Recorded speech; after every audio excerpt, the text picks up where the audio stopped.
Akala ko dati, hanggang service crew lang ako.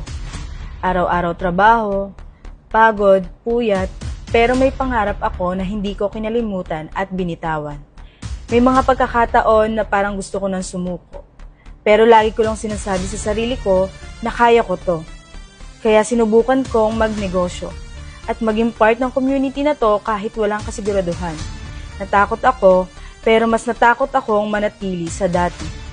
Halos lahat na pagdaanan ko, rejection, duda ng iba at pagod na walang kasiguraduhang resulta. Pero ito na ang bunga ng lahat ng di ko pagsuko sa pangarap ko. Ang unang resulta, ang unang sasakyan ko. Give it to me like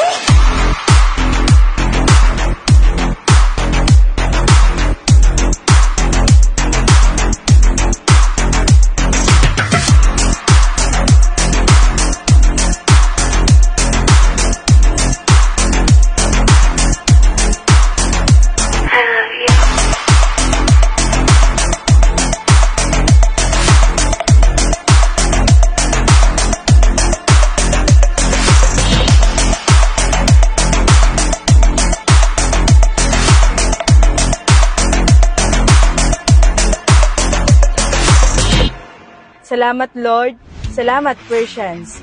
I'm Wendy Rebusta, service crew noon, car achiever na ngayon.